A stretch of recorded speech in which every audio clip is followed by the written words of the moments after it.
మనం చూసాం. మరి ఈ రోజున లోకేష్ గారి రెడ్ వింగ్స్ బ్లడ్ బుక్ గా మారినాయి.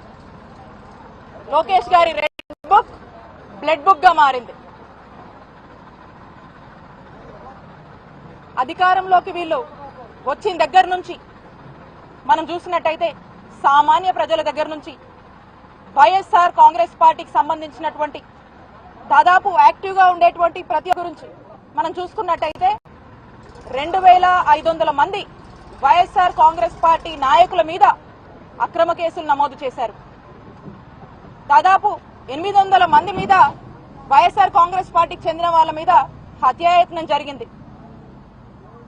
390 మంది మీద దాదాపు హత్యా ప్రయత్నాలు, హత్యకు గురైనటువంటి పరిస్థితులు.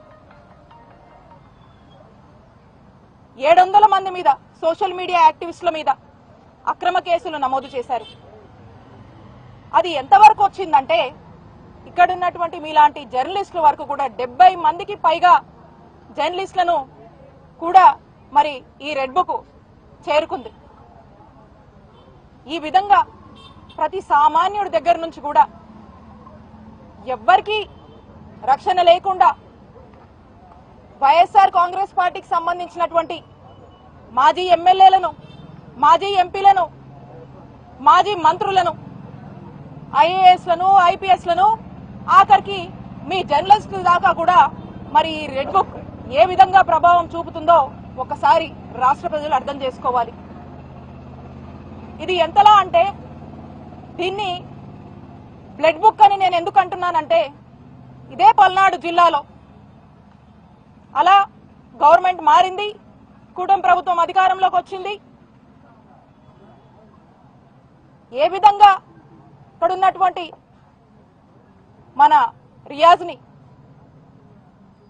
ఏ విధంగా రషీద్ని ఏ విధంగా హత్య చేశారో మనం చూసాము. మందా సాల్మన్ గారిని ఏ విధంగా హత్య చేశారో మనం చూసాము. ఇలా చెప్పుకుంటూ పోతే ఈ జిల్లాలోనే చాలా ఉన్నాయి. గవర్నమెంట్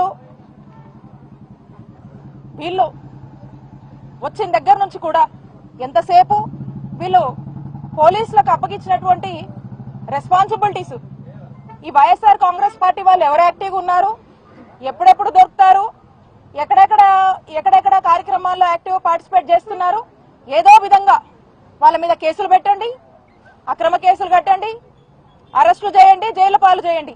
ఇదే పోలీసులకు ఇచ్చినటువంటి టార్గెట్. అందుకే కేంద్ర ప్రభుత్వం ఇచ్చినటువంటి ర్యాంకింగ్స్ లో ఈ పోలీస్ శాఖ 36వ స్థానానికి పడిపోయిందంటే ఇట్స్ అ ఫెయిల్యూర్ గవర్నమెంట్ అనేది అర్థమవుతా ఉంది. Never it was before in Andhra Pradesh.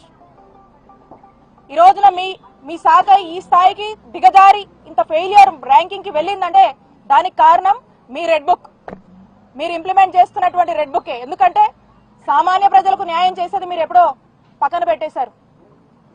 మీరు ఎంతసేపు వైఎస్ఆర్ కాంగ్రెస్ పార్టీ వాళ్ళని వెంబడించడం, వాళ్ళని అక్రమంగా ఏదో విధంగా అరెస్టులు చేయాలి, కేసులు పెట్టాలి, వేధించాలనేటువంటి ఒక ఎజెండాతో ముందుకు వెళ్తున్నారు. కాబట్టి ఇది ఈ రోజున ఉన్నటువంటి మీ పరిస్థితి.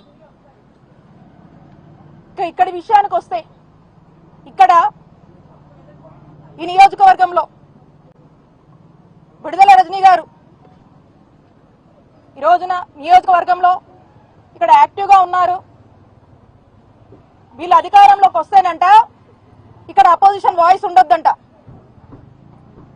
ప్రజల పక్షాన అపోజిషన్ పోరాడొద్దంట, ఏ గ్రామాల్లో కూడా వైఎస్ఆర్ కాంగ్రెస్ పార్టీకి సంబంధించినటువంటి నాయకులు, కార్యకర్తలు కూడా ఎటువంటి యాక్టివిటీ చేయడానికి వీల్లేదంట.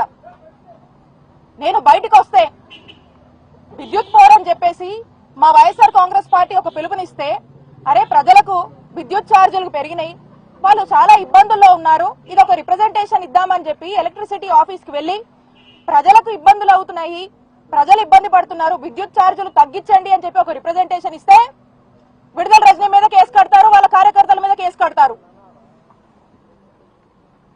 అలాగే ఇందాక నేను చెప్పినట్టు ఏదో ఒక కట్టుకథ అల్లుతున్నారు, కుక్డ్ నెరేటివ్స్ అంటాం. ఆ కట్టుకథ అల్లేసి దానికి ఒక పేరు పెడతారు. దాన్నే ఇందాక అనుకున్నటువంటి ఎస్సీ ఎస్టీ కేసు అనుకోవచ్చు, ఇంకో కట్టుకథకి ప్రాణం పోసి వాడిని ఎఫ్ఐఆర్ కట్టి దాన్ని ఏసీబీ కేసు అంటారు, ప్రాణం పోసి దాన్ని ఇంకో కేసు అంటారు. ఇలా ఎంతవరకు దిగజారారంటే ఆఖరికి వెంకటేశ్వర స్వామి గుడికి వెళ్ళి పూజ చేసి బయటకు వస్తుంటే మా మీదే దాడి చేసి, మా కారు మీద దాడి చేసి, మా కారు మీద మీరే దాడి చేసి గుడికి వెళ్ళి పూజ చేసుకొని వస్తున్నటువంటి నా మీద కేసు కట్టి, మా కార్యకర్తలు మా నాయకుల మీద కేసు కడతారు మీరు. ఇలా ఏంటండి ఇది? ప్రతి దానికి ఏదో ఒక కేసు కట్టి ఇక్కడ యాక్టివ్గా ఉండడానికి వీల్లేదు, ఇక్కడ అపోజిషన్ వాయిస్ ఉండడానికి వీల్లేదు, ఎవ్వరూ బయటికి రావడానికి వీల్లేదు, మేము ఒక్కరమే ఉండాలి, మాకు నచ్చినట్టు మేము చేసుకోవాలి, మాకు నచ్చిన దోపిడీ మేము చేసుకోవాలి, మాకు నచ్చిన విధంగా మేము ఇది చేయాలి, మాకు నచ్చినట్టుగా అధికారుల్ని ఉసిగొలిపి ఈ రెడ్ బుక్ పేరుతో వైఎస్ఆర్ కాంగ్రెస్ పార్టీ వాళ్ళని ఇబ్బంది పెడుతూనే ఉండాలి. ఇది మీ టార్గెట్. ఇంతదాకా తెచ్చారు. ఈ 2 ఏళ్లుగా విసిగిస్తూనే ఉన్నారు, ఇబ్బందులు పెడుతూనే ఉన్నారు. ఇక్కడ ప్రతి ఒక్కరు కూడా ఏదో విధంగా ఇబ్బంది పడుతూనే ఉన్నారు. కానీ మీకు చెప్తున్నాం, మేము భయపడం. వాయిస్ ఆఫ్ ద వాయిస్లెస్ మా వైఎస్ఆర్ కాంగ్రెస్ పార్టీ. ప్రజలకు ఏ కష్టం వచ్చినా, ఏ బాధ వచ్చినా, ఏ కాజ్ మీద ప్రజలు ఇబ్బంది పడుతున్నా, మీరు ఇచ్చినటువంటి మోసం చేసి అబద్ధపు హామీలు ఇచ్చినటువంటి ప్రతి హామీ మీరు నెరవేర్చకపోతే ప్రజల కష్టాలు మేము చూస్తూ ఊరుకోం. వాళ్ళ కోసం పోరాడతాం, అవసరమైతే రోడ్లు ఎక్కుతాం, ధర్నాలు చేస్తాం, దీక్షలు చేస్తాం. ప్రతి కాజ్ కోసం, పేదవాడి కోసం పని చేస్తుంది వైఎస్ఆర్ కాంగ్రెస్ పార్టీ అని హెచ్చరిస్తున్నాను. నేను ఎందుకు భయపడాలి? నేను చేయని తప్పుకి మీరు అక్రమ కేసులు పెడుతుంటే నేను ఎందుకు భయపడాలి? భయపెట్టాలనుకుంటే భయపడతామా? ఒక కేసు కట్టారు, 2 కట్టారు, 3 కట్టారు, వరుస పెట్టి కడుతూనే ఉన్నారు. ఎక్కడ ఆపారు మీరు? ఎక్కడమా అనుకుంటున్నారు? ఇదే నేను అధికారంలో ఉన్నప్పుడు తలుచుకుంటే ఒక క్షణం ఎన్నిసార్లు తిప్పుండేదాన్ని మిమ్మల్ని. మీ ఊహకే వదిలేస్తున్నా. అది మా మంచితనం, అది మా మంచితనం. మేము ప్రజలకు న్యాయం చేయాలనుకున్నాం, ప్రజలకు మంచి చేయాలనుకున్నాం, ఏదున్నా ప్రజల్లోంచే తేల్చుకోవాలనుకున్నాము. మీలా కాదు, మేము అలా తలుచుకోలేదు, అలాంటి రాజకీయం మేము చేయలేదు. నేను ఇప్పుడు చెప్తా ఉన్నా, నా నిజాయితీయే నా బలం, నా నిజాయితీయే నా ధైర్యం, సత్యమేవ జయతే అని నేను నమ్ముతాను. కాబట్టి నేను చెప్తా ఉన్నాను,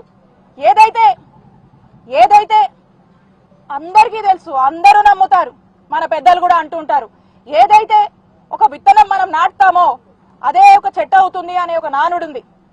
మీరేదైతే ఒక విష సంస్కారం, మీరేదైతే దానికి మరి ఏదైతే నాటారో మరి ఆ విష సంస్కారం రేపు చెట్టు అయినప్పుడు దాని ఫలితాలు ఎలా ఉంటుందో మీ ఊహకే వదిలేస్తున్నాను. కాలం చాలా గొప్పది, ప్రజలన్నీ చూస్తున్నారు, ప్రజలకు అన్ని విషయాలు తెలుసు. ఇక్కడ ఏం జరుగుతుందో ప్రజలకు ఇంకా క్లారిటీ ఉంది. కాబట్టి కాలాన్ని, ఆ భగవంతుణ్ణి నమ్మే వ్యక్తిగా నేను భవిష్యత్తు కాలమే మీకు ఏ విధంగా బుద్ధి చెప్తుందో అనేటువంటి విషయం మీద ఆ కాలానికే వదిలేస్తున్నాను, ఆ భగవంతుడికే వదిలేస్తున్నాను. Thank you.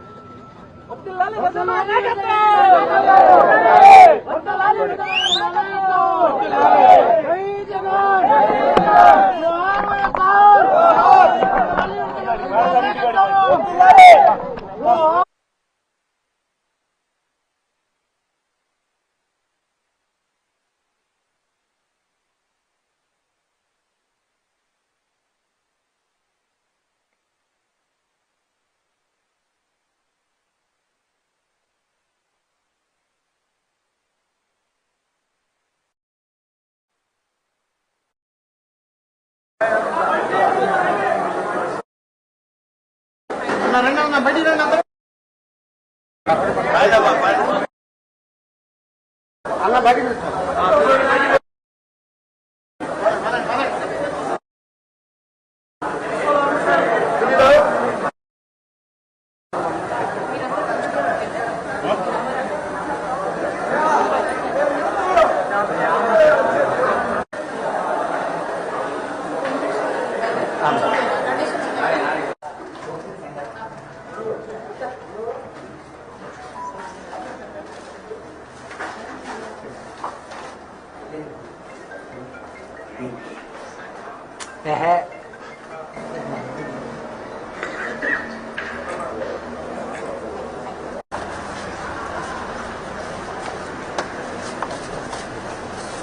జరిగాను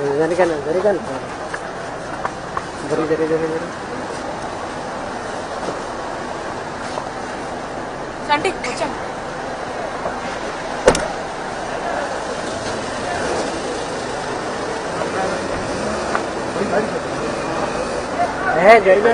ఎదురు రామ్మకండి అన్న కెమెరా చూసుకోండి ఎదురు వస్తాడు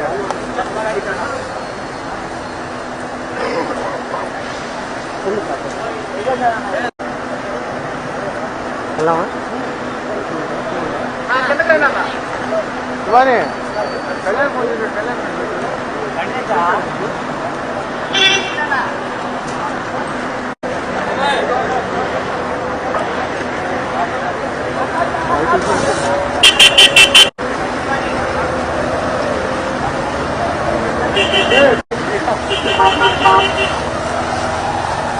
జరిగా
ఏం పై వాకే కదా సార్, నినాదాలు ఏం లేదు, శాంతియుతంగా వెళ్తున్నాం. ఏముందని కదా శాంతియుతంగా కదా సార్ వెళ్తుంది.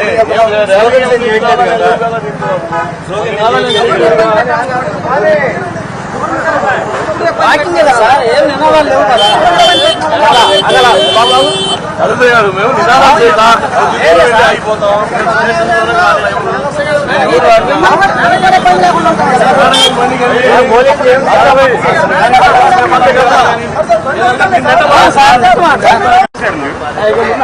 రండి వాడు పోలీసులకు అడుగుతారు.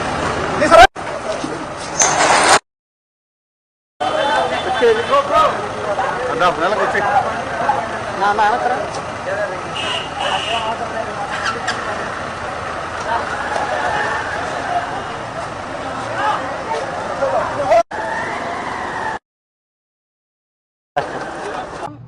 లోకి వచ్చినప్పుడు రాష్ట్ర ప్రజలందరూ కూడా చూశారు.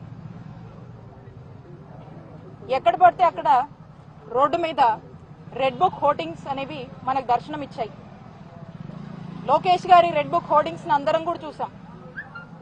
ఏంటా ఈ రెడ్ బుక్ కి హోర్డింగ్స్ కట్టారు అని మాట్లాడుకున్నటువంటి పరిస్థితులు కూడా మన రాష్ట్రంలో 2 సంవత్సరాల కింద మనం చూసాం. మరి ఈ రోజున లోకేష్ గారి red book hoardings blood book గా మారినాయి. లోకేష్ గారి రెడ్ బుక్ బ్లడ్ బుక్ గా మారింది.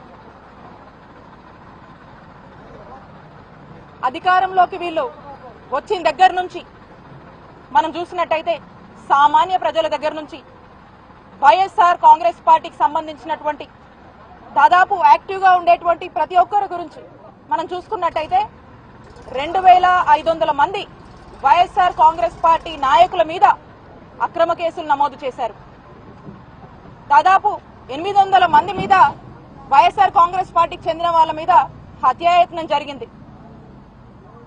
390 మంది మీద దాదాపు హత్యా ప్రయత్నాలు, హత్యకు గురైనటువంటి పరిస్థితులు. 700 మంది మీద సోషల్ మీడియా యాక్టివిస్టుల మీద అక్రమ కేసులు నమోదు చేశారు. అది ఎంతవరకు వచ్చిందంటే ఇక్కడ ఉన్నటువంటి మీలాంటి జర్నలిస్టుల వరకు కూడా 70 మందికి పైగా జర్నలిస్టులను కూడా మరి ఈ రెడ్ బుక్ చేరుకుంది.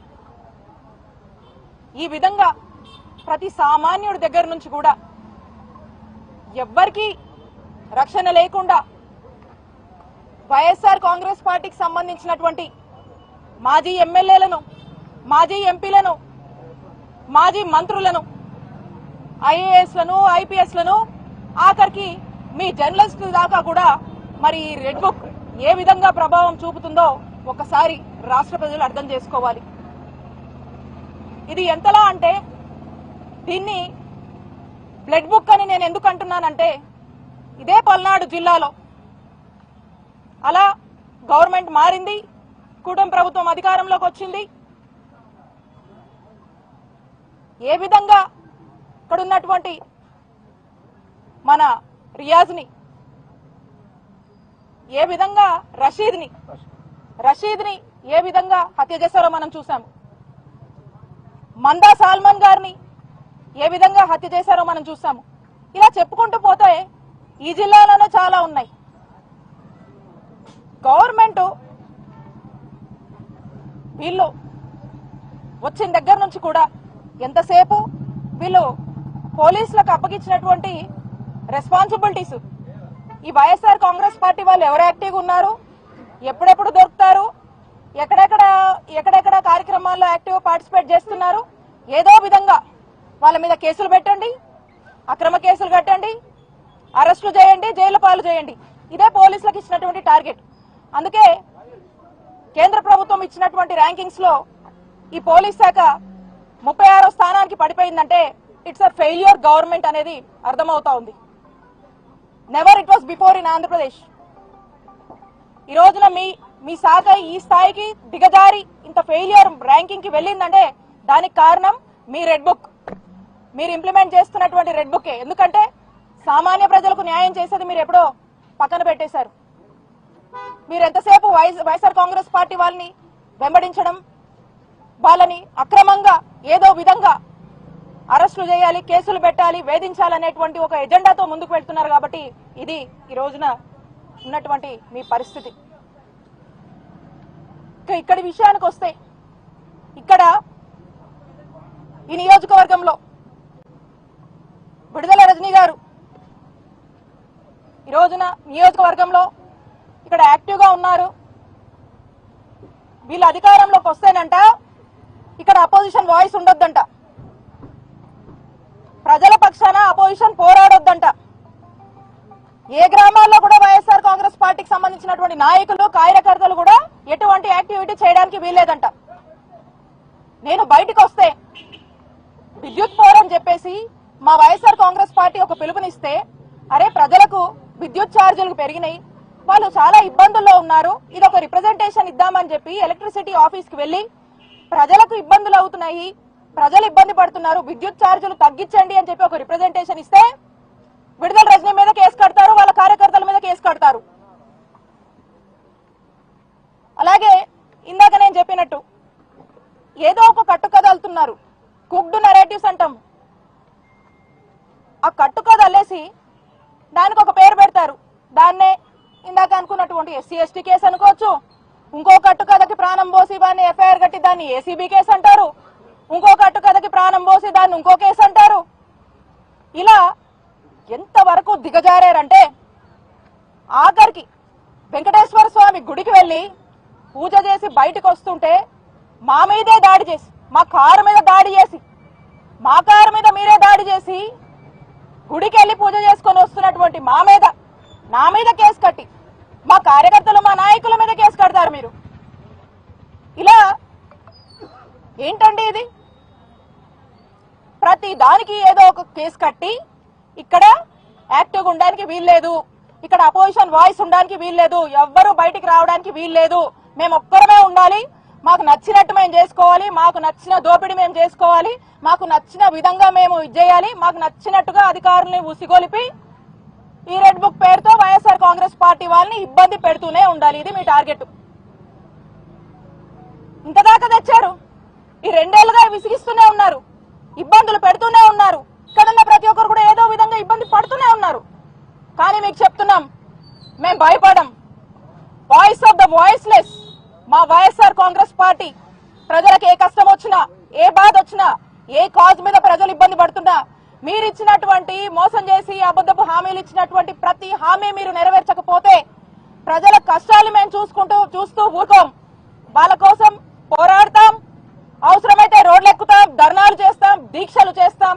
ప్రతి కాజ్ కోసం, పేదవాడి కోసం పని చేస్తుంది వైఎస్ఆర్ కాంగ్రెస్ పార్టీ అని హెచ్చరిస్తున్నాను. నేను ఎందుకు భయపడాలి? నేను చేయని తప్పుకి మీరు అక్రమ కేసులు పెడుతుంటే నేను ఎందుకు భయపడాలి? భయపెట్టాలనుకుంటే భయపడతామా? ఒక కేసు కట్టారు, 2 కట్టారు, 3 కట్టారు, వరుస పెట్టి కడుతూనే ఉన్నారు. ఎక్కడ ఆపారు మీరు? ఎక్కడమా అనుకుంటున్నారు? ఇదే నేను అధికారంలో ఉన్నప్పుడు తలుచుకుంటే ఒక క్షణం ఎన్నిసార్లు తిప్పుండేదాన్ని మిమ్మల్ని.